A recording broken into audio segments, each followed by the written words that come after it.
Elsie is a midwife in private practice in the United Kingdom.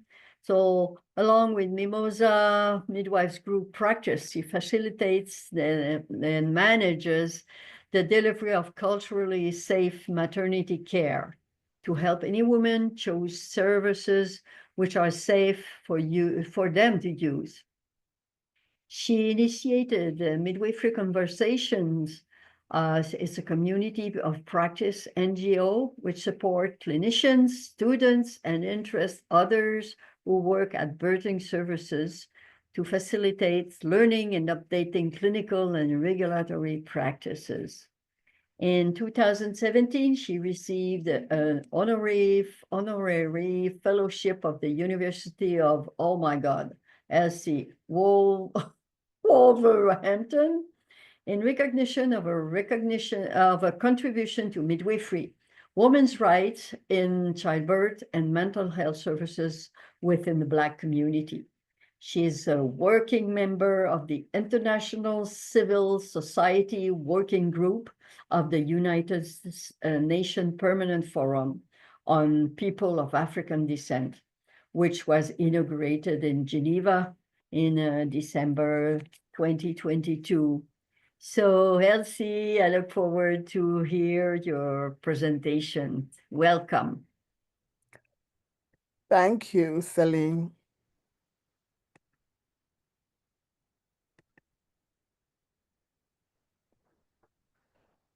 And thank you very much for allowing me to speak about the work that I've been doing over a period of years alongside my colleagues and others across the diaspora, well, across the globe, really.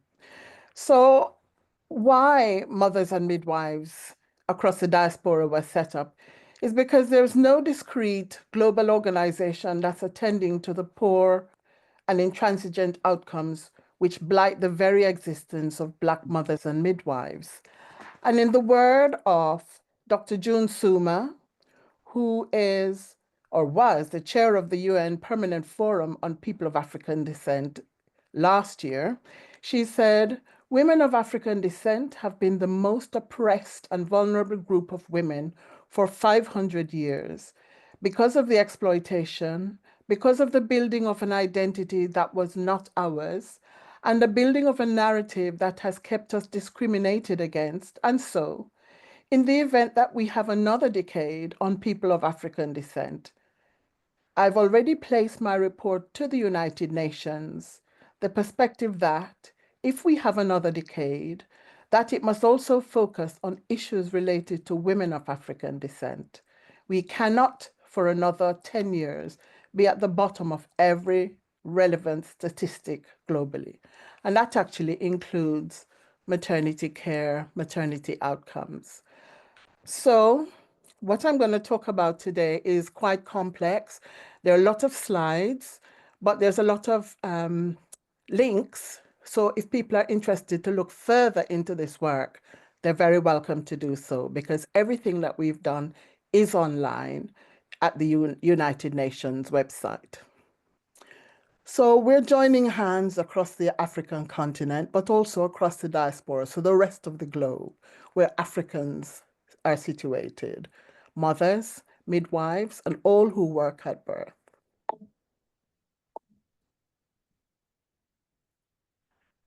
And this really is about my own personal journey as well, because I was trained, I was born in Jamaica and grew up as a young person. I came here to train as a nurse and then as a midwife. But then I traveled back to Jamaica and then to Africa to work as a midwife. And then when I returned to the UK is when I really had the full force of what was going on in maternity services. So I've experienced a lot of aspects of care right across the globe. And as a result, a couple of us got together. We started putting a bid together to make an improvement in local care. We're very fortunate to have Professor Leslie Page as our patron and the senior manager in the NHS, Andrea Batty, as our, well, she was a supervisor of midwives. She's now our professional midwifery advocate, which is the newest iteration of supervisors in the United Kingdom. And this is a model of care that we have developed. You will see clinical practice at the center of care, and then all the other aspects of our working, which helps to give excellent care, woman-centered care, care that is culturally safe for all, and so that people can actually choose to have this care or indeed to deliver the care as a midwife. Midwifery actually sits, as you know, when we look at it, on the margins in terms of the communities for whom we care, whether these are Europeans, Filipinos, Asians, or indeed the Black community, which is the main focus of this talk this afternoon. And what we see, what we know, certainly as people who receive care, who people are involved in giving care or managing care, is that inadequate care actually creates a whole host of situations for people which are negative. So the poor nurturing, it actually affects the education systems. Preventative care is actually blighted. Mental and physical health is a problem. And it actually impacts our ability to optimize our economics. And some of us actually land up in the criminal justice system because of mental health issues and so on. But for us, certainly, as people of African descent, there is the intergenerational imprinting through the DNA. So it doesn't just stop at the level it occurs, it carries on throughout. What is very sad is the denigration and the neglect of midwives, the role of the midwife, and the impact of the specialist of birth in terms of the dismantling of the continuity of care model and those therapeutic relationships which are so important to build trust and confidence. So we took the view that we needed to look from an African lens, a decolonizing lens, and we used the Akan symbol of the Sankofa, which is about going back to look, to fetch what is at risk, and to bring it forward with the understanding and the insight in order to make a positive impact. So what you see then is a bird whose head is turned back, picking up the thing that is at risk in order to learn and then take it forward. In actual fact, what we're doing is returning to our historical roots in this work. So looking right back to the beginning of the trade in people, where people were taken from their natural habitat in Africa by Europeans. We look at the colonization through the 1800s and then right up the way to the modern day, which began actually in about the 1900s. So what we have there is the map of how people were moved from one continent to the next.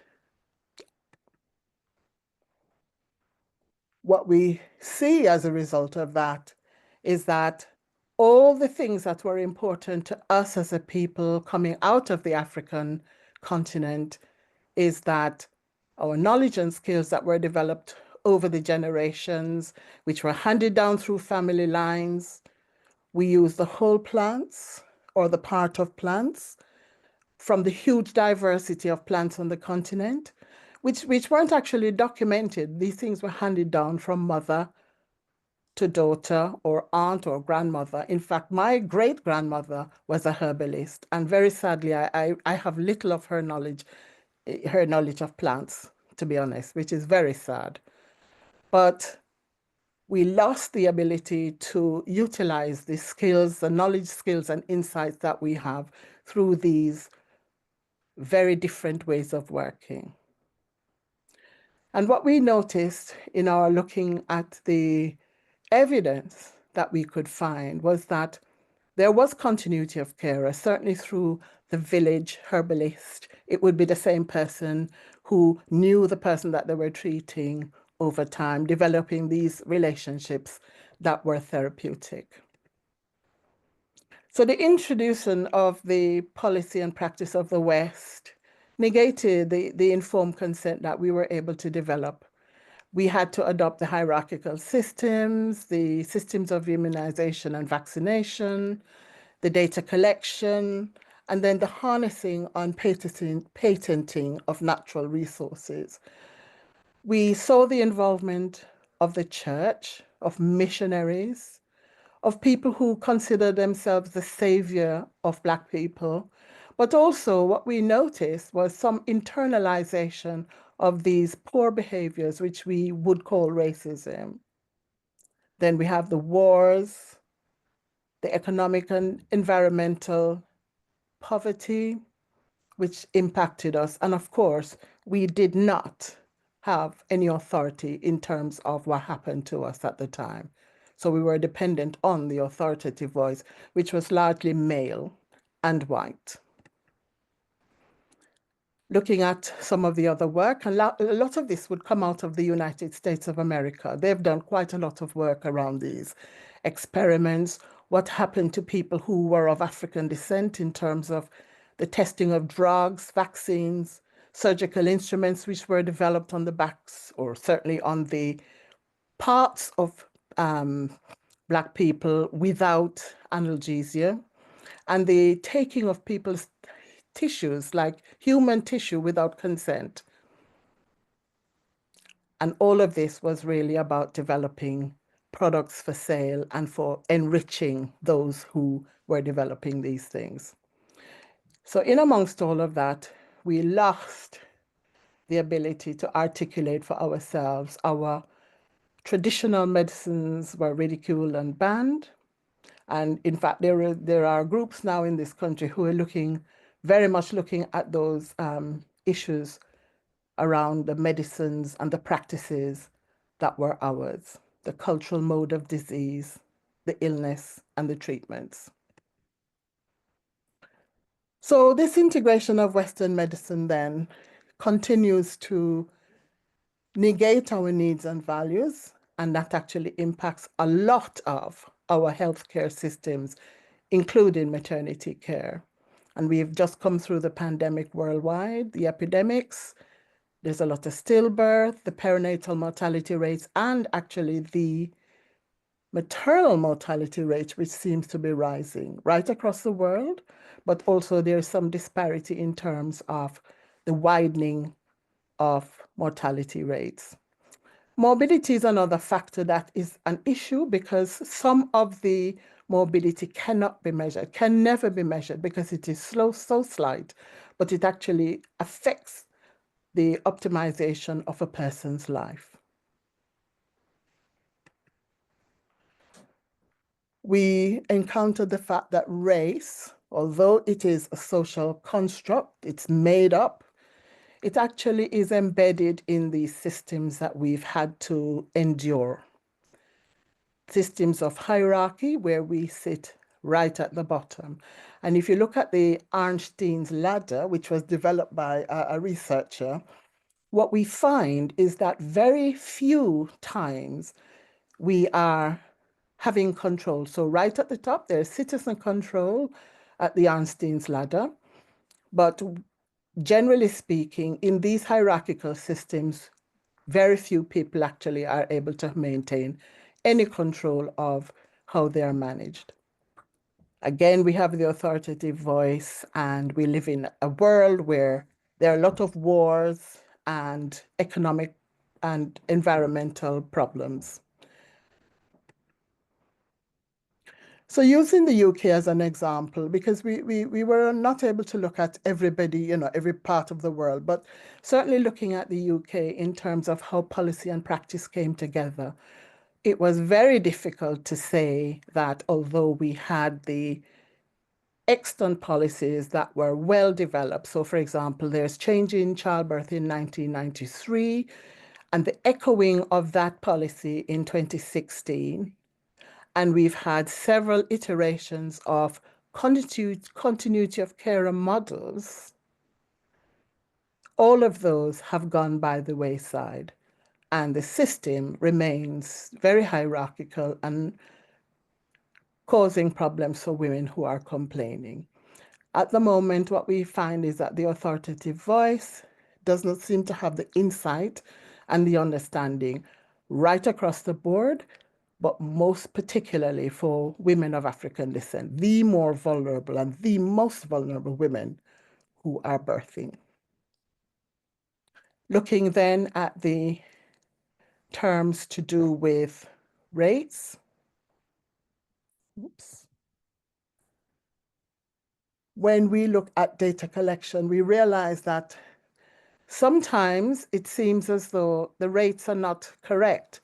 So for example, if we look at the slide on my left, we look at the maternal death rates and how they're categorized. So what we see is that the Black deaths are the highest, and then the mixed, followed by the mixed rate, the Asian, white, and so on. But if you think about it, well, certainly my insight tells me I am a person of mixed heritage. But I identify in terms of my maternity care and a lot of my health care as Black. So I would want to contest that the way that this data has been demonstrated is not correct. And if you add mixed race to Black, what you get is a very much larger proportion of the population who are affected by the maternal death rates. We find that a lot of countries collect data in very different ways. And then there are some places where there is no differentiation in terms of the data. There's no disaggregated data at all. So it's really important, I think, for us to understand those things in order to get a true picture. And this is what we were trying to do. And we certainly couldn't compare the international death rates or the morbidity death rates using this method. So what we see then is that irrespective of who we are as birthing people, women who birth, is that the models are fragmented, generally speaking. They're hierarchical, they sit within the power inequalities. There's a lot of toxic organizations, largely patriarchal, sadly very structurally racist, with a lot of stereotyping. I put conscious and unconscious bias there because that seems to be a term that people use quite a lot. I personally don't believe in that or in those terms. I believe it is some sort of palliative terminology to help people not to be nervous or fearful. This slide is just telling us really that across the world, there is data being collected. And, you know, as I said before, it does not always meet, you know, they have the same standards. Our conclusion then was that for people of African descendant mothers and babies, from the womb to the tomb, and if you use the umbilical cord as a measure, as a vine, we are blighted on the vine, beginning with the first 1,001 days and all the way through our life intergenerationally because of all the things that intersect our care pathway. I am not surprised that we are suspicious, cautious. Some of us are depressed, overwhelmed. A lot of women are angry, and a lot of women have stepped back from having care from professionals and are free birthing by themselves without any support. In this country, it is lawful to do so, although there are, you know, obviously safeguarding issues that come to our attention sometimes. And we really want to set things right. Most of us are very positive. And just to quote Toni Morrison, "In times of dread, we must never choose to remain silent. There is no time for despair, no place for pity, no room for fear. We speak, we write, we do language, and with apologies to Miss Morrison, we women do birth. That is how civilizations heal." A massive positive for midwives, for women, is that the midwife is a specialist. We are autonomous. We have a fantastic, unique body of knowledge. We're based primarily in physiology, and we work in partnership with women and other caregivers. We use a lot of evidence, and most of us, I would say, are highly regulated. We work anywhere. I've actually worked on the street side once.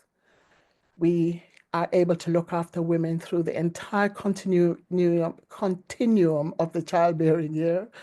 And we're working with women, whether they're before they're pregnant and certainly afterwards. I would want to compare us with barristers, except the fact that we are not as powerful as barristers, but we certainly journey together in benefit of the birth world. So what we see then is a complex system, which is so complex. And one of the greatest detriments is that we are resource poor. And this was something that we saw right across the globe. Medicalization, positive, negative, all the other points on this slide, there were positive and negatives, but all were embedded in midwifery systems across the world. What is very clear is that the solution, which will work, must meet our needs and our values. That's actually embedded in the UK NHS Constitution. So we started at the root using the Sankofa model, using a decolonial lens, thinking very critically about research that's been done, our cultural needs, our cultural values. And what we came up with the fact that we need to sort of step back a little, look at what was really needed in terms of our training. How do we support students coming on stream? Do we focus on public health? Certainly prevention and health promotion is a very important part of our work. We took a point of looking at the therapeutic models, which were African-centered, and we were very careful to look at how we protect ourselves, giving women choice rather than being forced or coerced into taking what was given to them. Race was a very difficult thing for us to actually have a look at. But, you know, when we took a step back and looked at the issues around race, we came across this quote from Rudolf Steiner. Rudolf Steiner was an Austrian who set up a whole new way of living and working, including education. And although there are some people who would say he was racist, what we found was that he was very critical in terms of understanding problems and looking at solutions. And what we see then, he says, you know, fear of a thing prevents us from seeing it properly. And racial prejudice prevents us from seeing into the human soul.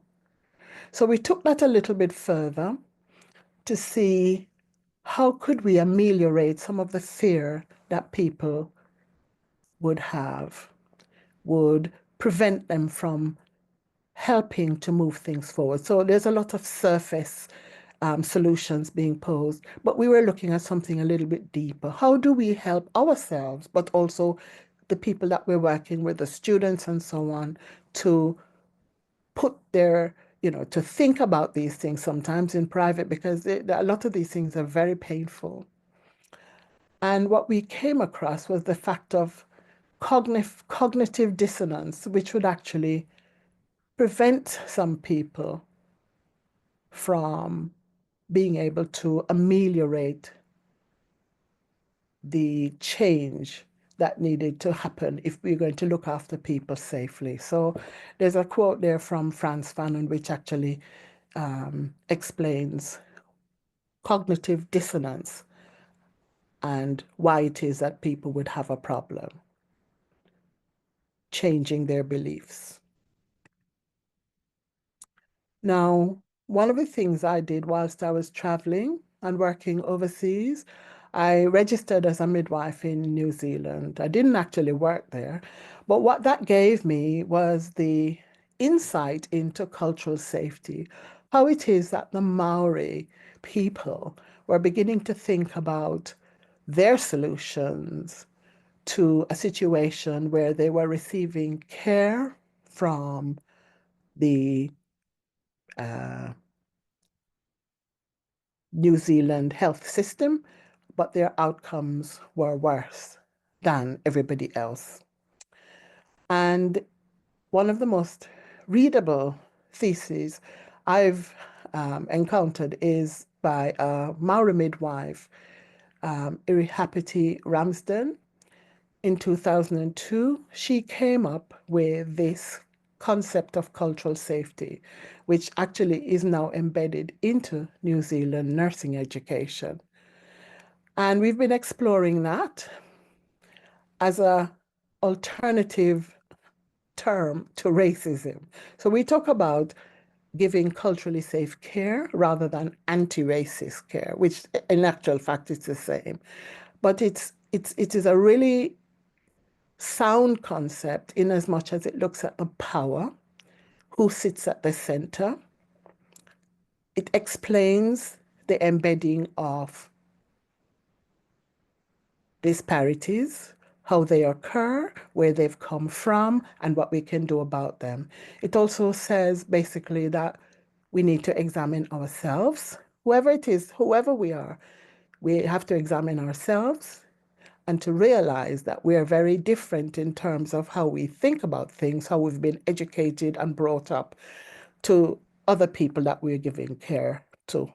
But it also gives the power to the person for whom we are caring to choose the care that is safe, that they feel is safe for them. So that is a concept that perhaps you need to have a real good look at to understand it a little bit more. I do know that there are midwives who have Maori midwives who are actually working with this, and I think it's the way forward personally. So this is some of the work that we've done in terms of the UK work, sort of African Liberation Day. We would do a petition every time. We were working with the UK Parliament. We helped to develop a whistleblowing pilot to return people who were raising concerns about midwifery care and then who were suspended and dismissed and so on. We stepped away from the training of unconscious bias. Cultural competence and cultural humility and all those other such terms, we believe, are not as powerful as cultural safety. We think that cultural safety is actually many steps up from cultural humility and so on, because it looks at the person, the organization, it looks at society, and we have embedded that at the root of our own organization.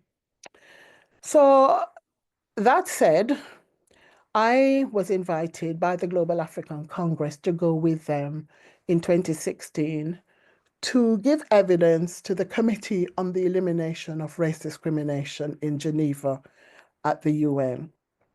And I was actually responding to the UK report to the third on maternity issues. That was the first time I was actually giving evidence to speaking at the United Nations, which was interesting. I mean, I was speaking about it, I was a bit nervous, but speaking about a topic that I actually had a lot of knowledge and understanding, insight. The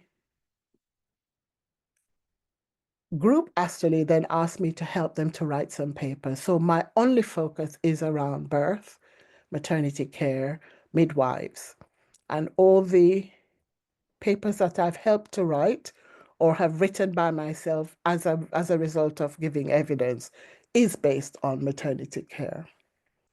Now, in 2001, there was a meeting in Durban, and out of that meeting, the Durban Declaration and Program of Action, which is the known as the DDPA for short, was it not first acknowledged that the transatlantic enslavement was a crime against humanity and that state players should put in place plans of action for the elimination of racial discrimination.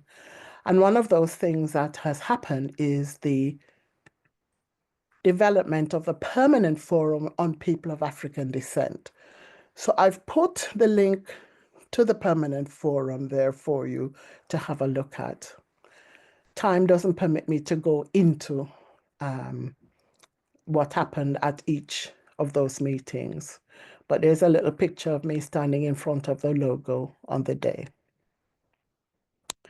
One of the most exciting things that's happened to midwifery as well is the inscription of midwifery knowledge, skills, and practices as intangible cultural heritage of humanity. This is fantastic because it takes into account all the midwifery practices across the globe. The traditional knowledge, the skills, the techniques, the technology, everything to do with midwifery, the traditional knowledge is actually recognized here, and that will help us to move forward. This very busy slide is some of the things that we've done. And I just want to point to the elder. There's a picture of myself and an elder. I have met quite a few elders in these meetings who have given some knowledge and insight into the things that we need to pay attention to because they were at the beginning of these fora. We've also taken insights from the work of midwives right across the world who are doing really good work using the midwifery model. People like Deborah Lewis, Mama Toto in Trinidad, Jenny Joseph in the USA, Pandora Hartman at Japaigo, and so on. Each of those have something to add to our work. The first session was the launch in 2022. And I was then co-leading on education and outreach. I thought that was really important because talking about midwifery work and the insights and the importance of midwifery work is very difficult. It's a challenge, and a lot of people don't get it. They only get it when something goes wrong, and then it's probably too late. So I spent a lot of time on that committee, sharing and outreaching. My own focus then was on the first 1,001 days as the beginning, and I was able to present from the floor for 2 minutes, and the link is there. I began to be working with the International Civil Society Working Group because they were actually very focused on developing the work of the forum and the forum itself. On the second session, I was actually invited to present as a panelist on the health, well-being, and intergenerational trauma. And the link is there for what I actually had to say. That was, quite, I did enjoy doing that, and it gave me an opportunity to speak about the importance of birth. The third session in Geneva was last year, 2024. So there were 2 things I did then, was to bring forward the work of midwives working across the globe, from Spain, internationally, the Caribbean, and also from Uganda. And all of these midwives were using midwifery models, midwifery intelligence to make life better for women. We looked at reparations and also education. And this was a webinar held before the event in Geneva, but also took part in events on the floor in Geneva. Elsie, Yes. can you take just a few minutes to complete so we are able to answer some questions and commentaries from the people here? Okay, I'm nearly done. So I'm still in New York time zone myself. We've just come back and we again held a forum before we went, looking at the work of Jenny Joseph in the USA, Pick McKnight, who is actually doing quite a lot of work for migrant women, We looked at the importance of breastfeeding and its impact, but also we took a look at the work of Verona Spencer-Dofu, who is a researcher and a filmmaker around the issues of conception for women of African descent. One of the major things that occurred at the forum was a focus on Haiti and the women, the issues for women there. I just want to draw your attention to the Sustainable Development Goals. We had a discussion around the Sustainable Development Goals, in as much as the initial goals, the 17 first goals, were developed without any input of people of African descent. There is now a call from the Baptist World Alliance to embed an 18th SDG focused on restorative racial justice, and that is something that is ongoing now. There are some sources on the slide bank, and then just to go back to a quote from His Imperial Majesty Haile Selassie I, who spoke at the United Nations in 1963. We must look to ourselves, into the depth of our souls. We must become something that we have never been, and for which our education and experience and environment have ill prepared us. We must become bigger than we have been, more courageous, greater in spirit, larger in outlook. We must become members of a new race, overcoming petty prejudice, owing our ultimate allegiance not to nations, but to our fellow men and women within the human community. So this is just a call to action to join us, and thank you for allowing me the time to speak about this work. Well, thank you so much, Elsie, to the powerful presentation and raising consciousness about different issues. And I open, the few minutes for questions if you want to ask them in the chat, or raising your hands, or just saying some commentaries.